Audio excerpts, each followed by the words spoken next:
Ladies and gentlemen, welcome to the Nighttime Podcast.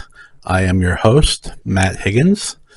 This is where I get to talk about random shit for about an hour or so, and hopefully I am entertaining enough that you'll listen to at least some of it or half of it and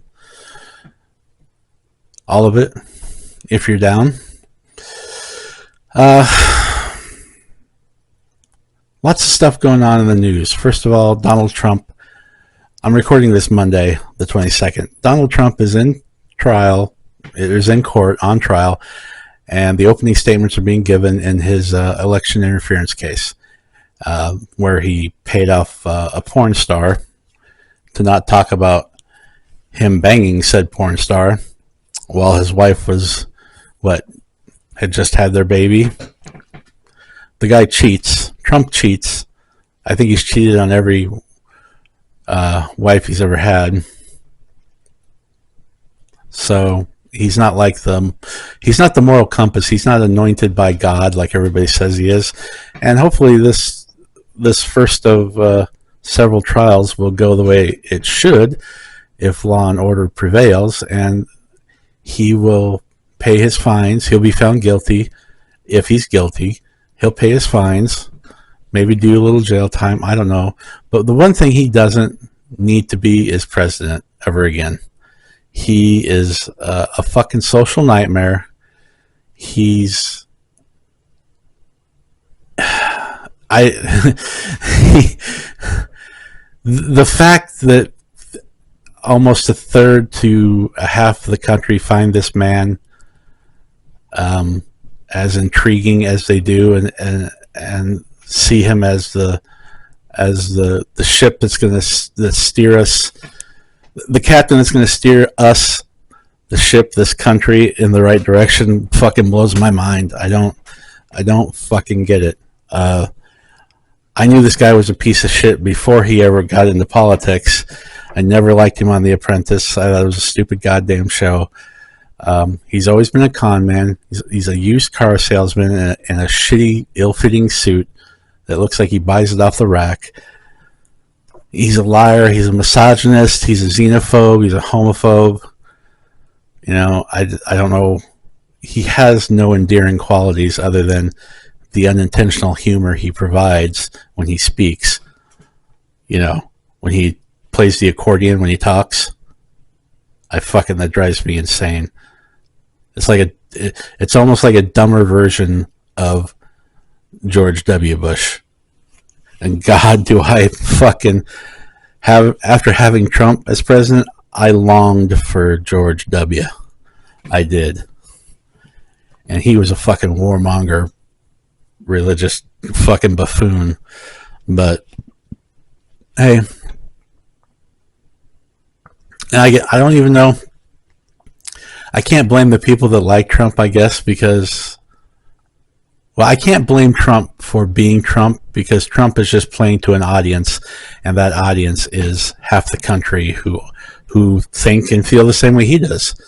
And like I said a couple times, before, and I'll say it again, he's a product of his environment. He is only successful because people let him be. And when I mean successful, I mean popular in politics. I can't explain the phenomenon other than half the country is not well in the head. So anyway, hopefully this fucking trial will get done in the next month or two, and he'll have his first felony conviction, I'm hoping. And hopefully that just opens the floodgates for the rest of them. I stood in my living room with my daughter and watched the TV as his fucking idiot followers stormed the Capitol and took a shit on desks and beat up cops and killed cops and got themselves killed by trying to break in to attack the Congress people. Ashley Babbitt, she deserved what she got. No sympathy there. Yeah, this country needs an enema badly. And Trump is like the the big turd that's clogging it from happening. And we just got to get through this next election.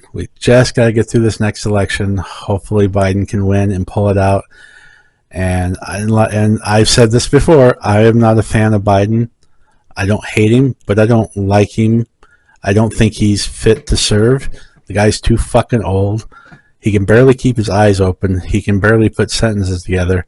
The only difference is he's not malicious. He's not evil. He's a doddering old man. Trump is almost the same age, and the difference is Trump is dangerous. He's fucking evil. He'll do whatever he has to get power and stay in power, and he won't listen to the people around him who are objective reality gatekeepers. You know, at least I can count on Biden listening to the people around him in case he doesn't know what's going on, or he's too old and his mind is too far gone to understand. The people around him will make the right decisions for the country. The people around Trump will only make the decisions that are right for Trump. Trump will only make decisions that are right for Trump. He could give a fuck about the rest of you people. And it blows me away that he's got so many poor people following him and supporting him when he's supposed to be this big billionaire, icon who is not hurting for money in any way, yet he can't afford to pay his bonds, his bails. He can't afford to do his own political ads without getting donors' money. Why are people who are poor and destitute and are so pissed off about this economy sucking them dry sending money they don't have to a billionaire that doesn't need it? That's the definition of stupid. Dare I say, retarded. But what do I know? Fuck. I don't get the guy. And it kills me that this is what the political system has given us to choose from. A fucking maniac retard or a doddering old man that belongs in a home. That's the best you can offer us, America? Government? That's what you can give us? Anyway, enough about that.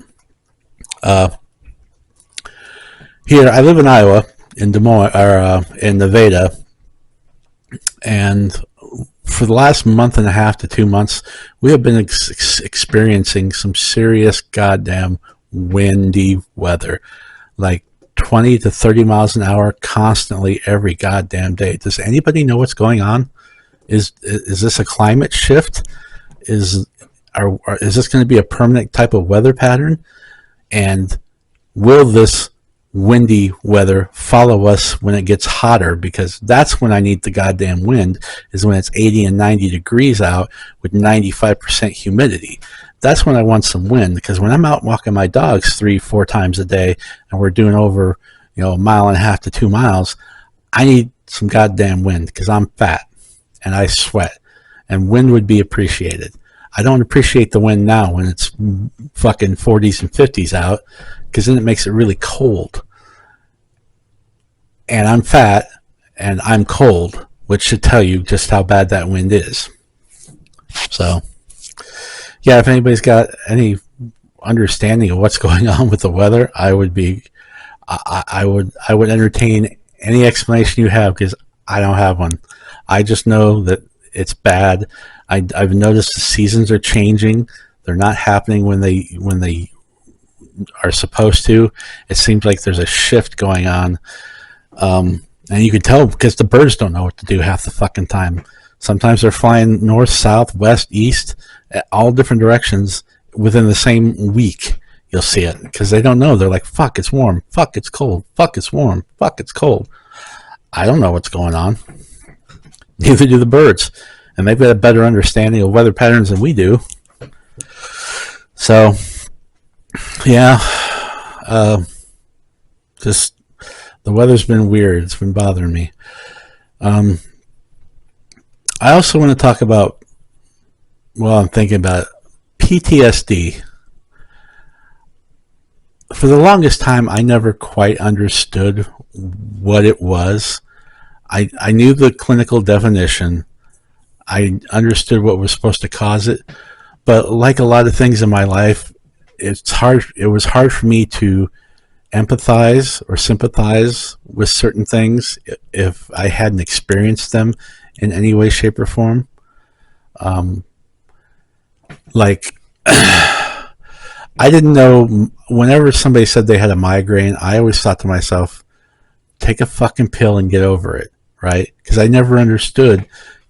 Yeah, I heard migraines were bad, but I'd never experienced a headache so bad that the slightest noise or any kind of light would ultimately make you want to cry because it hurt your head so bad.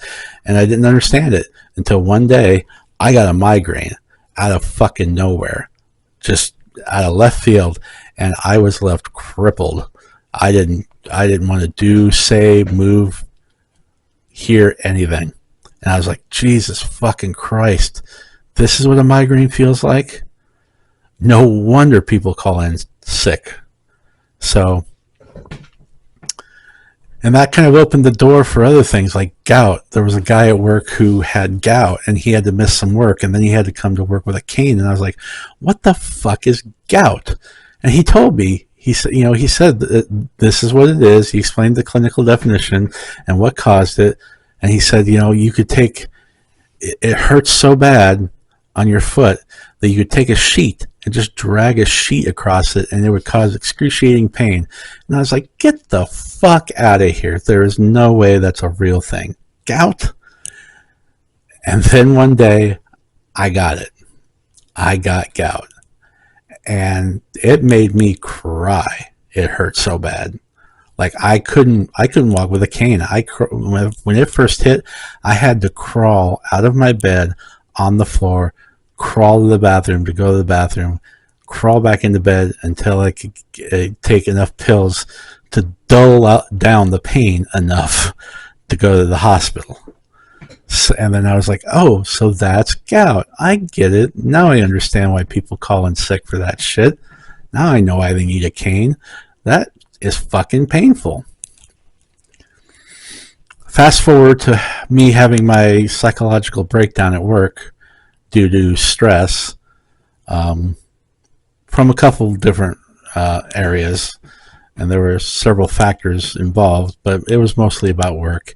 And I had a psychological breakdown, like I had a psychic breakdown at work, and it affected me physically. But PTSD never came to my mind at the time. And then while I was going through therapy and trying to recover after I'd lost my job, I started experiencing some Pavlovian responses to certain stimuli. Like at first I couldn't go outside. When I first had my breakdown, I couldn't go outside. I couldn't leave the house without having a breakdown, without losing my shit, and then it took a long time through therapy to work through it was called agoraphobia. I had developed agoraphobia, fear of leaving the house, fear of the outside. And I worked through that, and here it is 7-8 years later or so. We might be pushing 9 years now. The agoraphobia is pretty well controlled. I still have severe social anxiety. Like I am decently medicated because I suffer from depression, from mood swings, and a little bit of the agoraphobia, but it's better controlled. I have a severe problem with authority now and being told what to do. And I am working through it. I still see my psychiatrist. I'm still medicated. I still have depression. And that's better managed than it was. But when anybody talks about work, I immediately become agitated. When they talk about work, either my former work or their current work, Like it's called operant conditioning. There's a difference between classical conditioning and operant conditioning. And classical conditioning is like, like Pavlov's dogs. Like you're choosing to train yourself or another individual or an animal to react a certain way given certain stimuli. And then so you ring the bell every time you feed the dog, and then pretty soon when you ring the bell, the dog starts to salivate. That's Pavlov's dogs. The dogs start to salivate at the sound, at the stimuli, because they know that food's supposed to follow. Well, operant conditioning is defined as it's an involuntary automatic response to stimuli. Like you constantly fight with your ex, okay? And every time you have a discussion, it always ends up in a fight. You always end up with anxiety. You lose your shit, and blah blah blah. So whenever the phone rings and you know it's her, you immediately become agitated. You can't control yourself.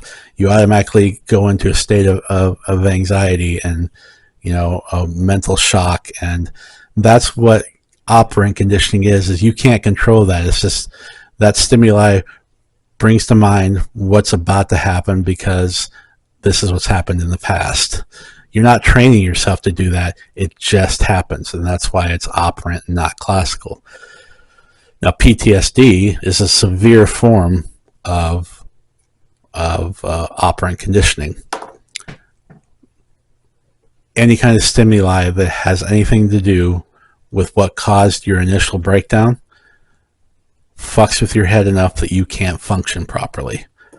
Like, I still have consistently nightmares about my last job. All the stress I was under, all the things I had to do, all the things that would always break down, all the people that couldn't function properly, that caused my life to be a living hell. And that's not all of them. There were a lot of employees that I loved that took care of me, and I took care of them, and we made that shit work, and we fucking put out the numbers we needed to. But the amount of failures that kept happening on the job, in that business, the amount of things that kept fucking up and breaking down, and the customers becoming upset, it's like I suffer from PTSD. And it sounds like a pussy thing because it wasn't brought on by severe physical trauma like a war or a shooting or something like that. But PTSD comes in many forms, and it's caused by many things. And at first I didn't understand it. I couldn't wrap my head around it. But I can now because I've experienced it. And because of those things that I've gone through, I now have a much better understanding and empathy for people that are going through something that I not necessarily have gone through, but I'm willing to give them the benefit of the doubt when they tell me how it affects their life and how bad it is. I don't hold it against people if it's something I don't understand, but it causes them pain and suffering. I give them the benefit of the doubt, and I do what I can with my limited means to help them through it. And I've always been somebody, ever since I was a kid with my friends, people always would talk to me about their problems because they saw me as somebody who probably was wiser beyond my years. And that just went on and on as I grew up and grew older. My adult friends would come to me and talk to me about things, and I'm a great listener. And I would always let people unload on me, let them vent, because I knew that if I could do that for them, I was being useful in trying to get them back onto the straight and narrow path of being able to focus on their job or their family or their friends or whatever it was that was causing them an issue. And I enjoyed that, but it came with a price, and the price was I didn't have a whole lot of people to talk to because I didn't like venting to people because I already knew they had their own shit to deal with. And I always felt like I was dumping on somebody when I expressed my concerns over issues or problems that I was having. And so I couldn't, and I definitely didn't want to take it home with me because I didn't want to take it out on my wife or my daughter.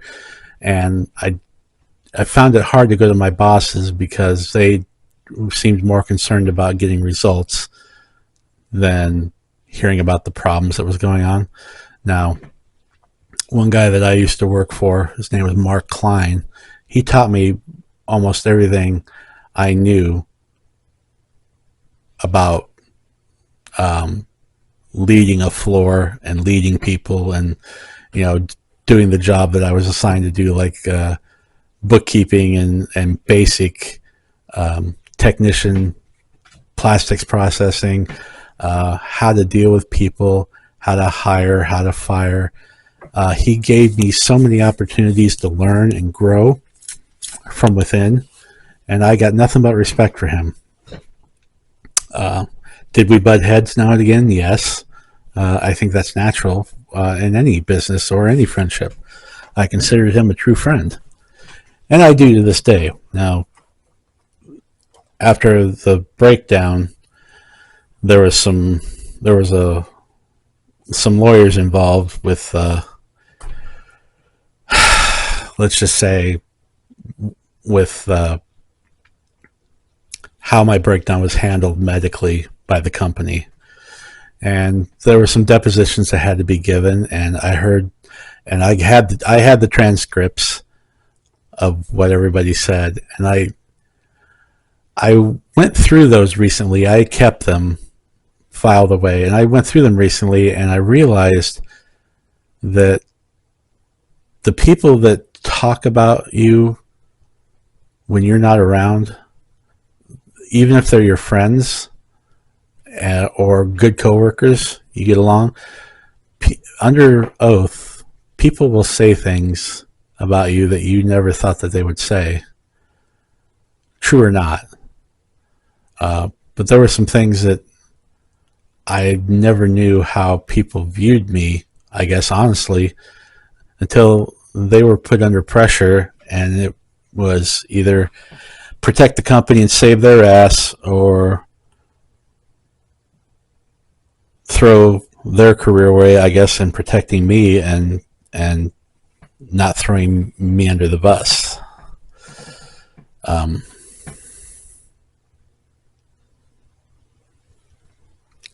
So it's caused me to not stay in touch with several people from work that I really thought were my friends, and I thought, we could maintain relationships with outside of work. And to be fair, a lot of people cut ties with me because when I first broke down and was trying to get therapy, I went through a lot of self-harm phases, and I would post the pictures of my injuries on Facebook, and it wasn't for sympathy. No way did I want sympathy from people, because at the time sympathy didn't mean shit to me. That's not what I needed. I actually put those pictures on Facebook to warn people.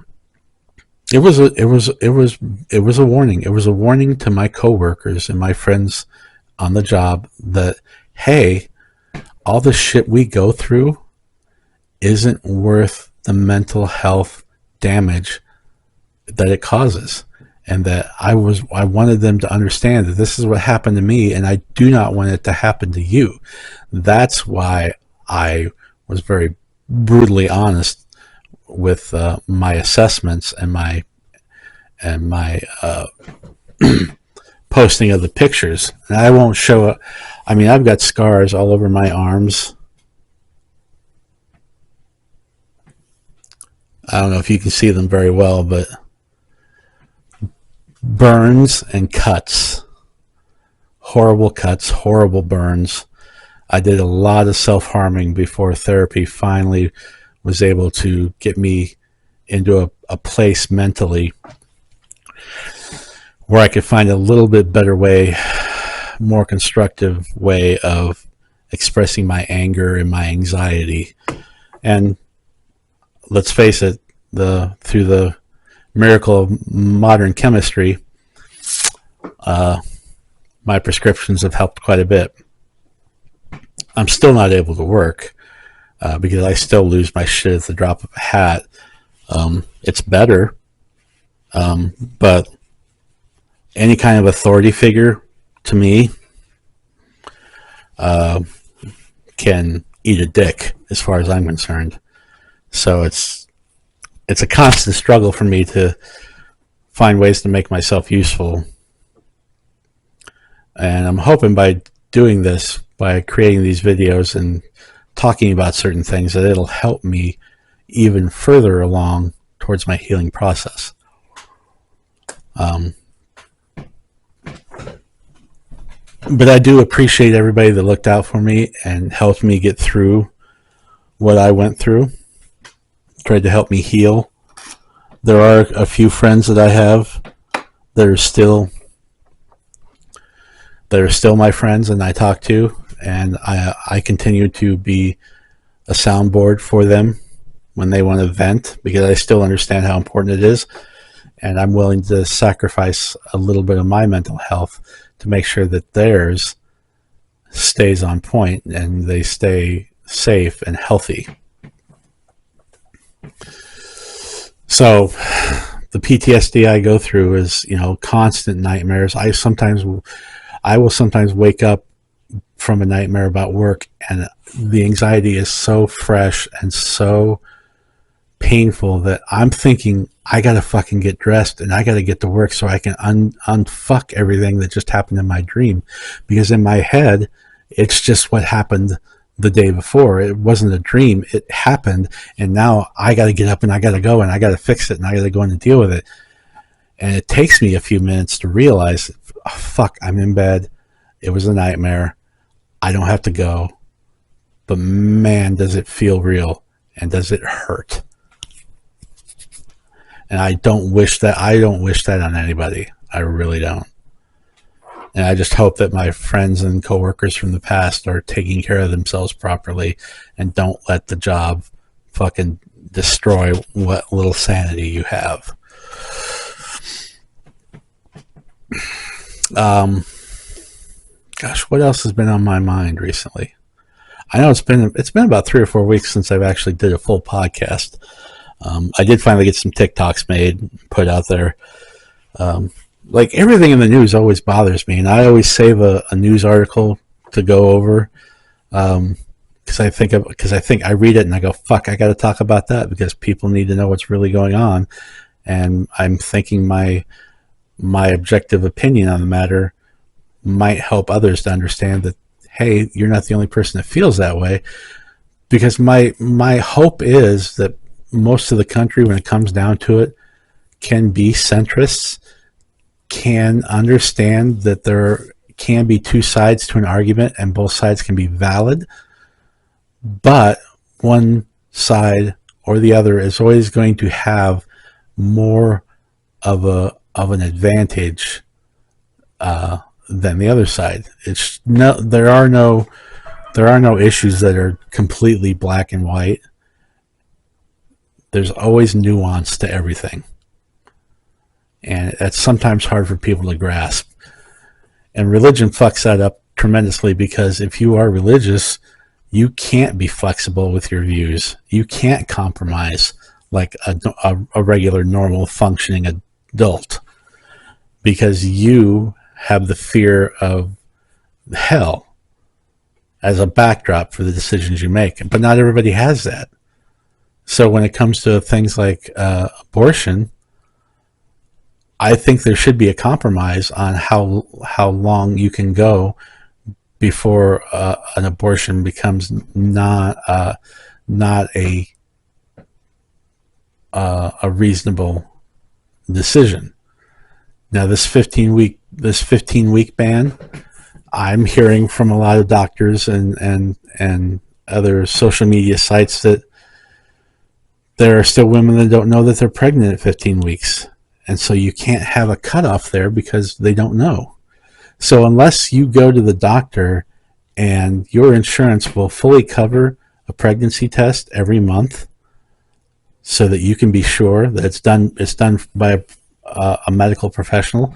Every month a woman has her doctor visit covered. It should take like 15 minutes, and it should be covered by insurance completely, so that they know precisely when they get pregnant, and then they can have all options available to them. Like if they don't want the pregnancy, then they should be allowed to get an abortion. You guys figure out whatever. If you're not going to compromise on the length of time, then you got to compromise on how the women will monitor their bodies and get accurate results of whether or not they're pregnant. You tell me a heartbeat begins at 6 weeks, then you definitely need to make sure that a woman has access to a medical grade pregnancy test and that it's 100% positive on the outcome, whether she's pregnant or not. And then that way she can decide if she wants to get the abortion. She can go in and get it done and get it over with and not be breaking the law.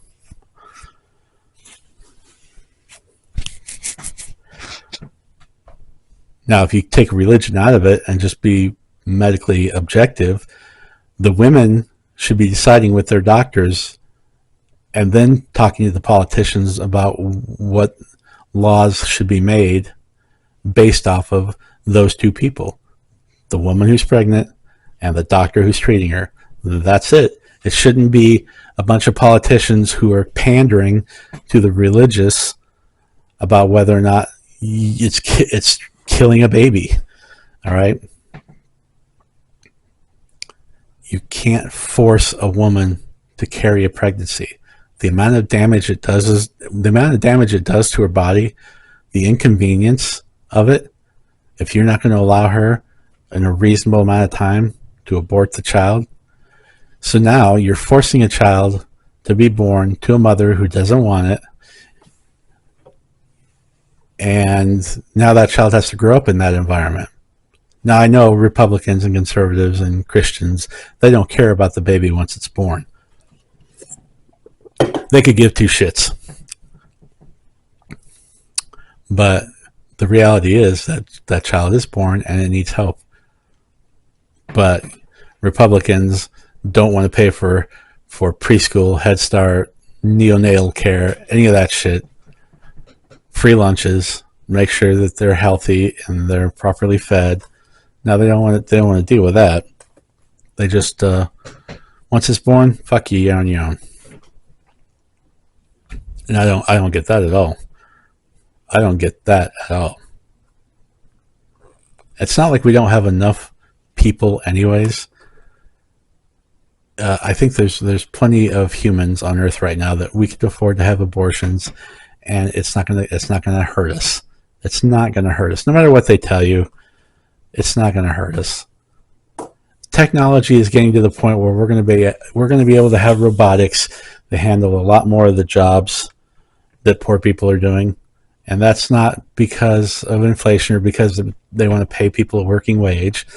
It's because businesses are always looking for ways to cut overhead. And the biggest block of overhead in any business is employees. It's hourly and salary people.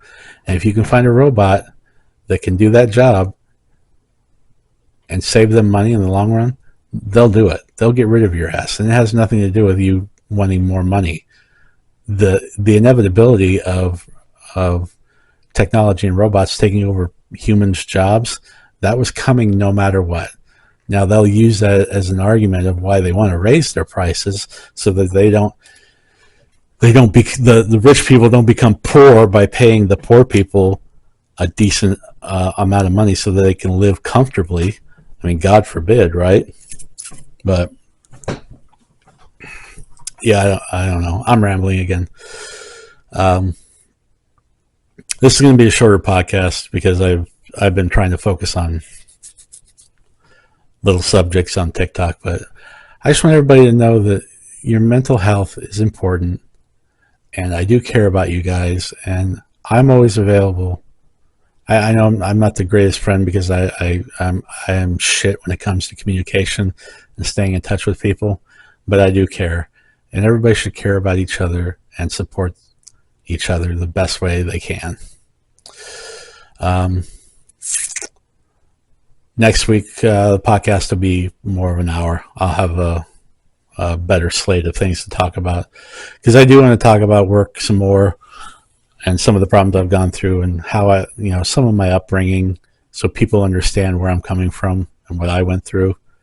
And hopefully other people can relate and they'll understand and know that there's not the only one out there that goes through certain shit. I had to learn it the hard way. But now I understand and I am capable of empathy. And I think if there's one lesson you take away from me in most of my talks is being able to have empathy towards people that you may not understand, but you don't need to know that they deserve to be treated like human beings and have the same rights as everybody else and the same opportunities. That's what I want this country to be, is a little more understanding, a little more open to change, a little more open to new ideas, more open to people that aren't like them, but they can still be friends. You can still talk to people even though they're different. So take that lesson from me today, empathy. You don't have to like people, but you need to respect them and you need to understand what they're going through. Because one day it'll be you and you're going to want somebody to empathize with you and sympathize with you. And it's a really lonely feeling when nobody does. So anyway, my name is Matt Higgins. This is the Nighttime Podcast, NYTE, not your typical energy. I appreciate your time. Everybody have a great day. Peace, love, and gossip. I'll talk to you next week.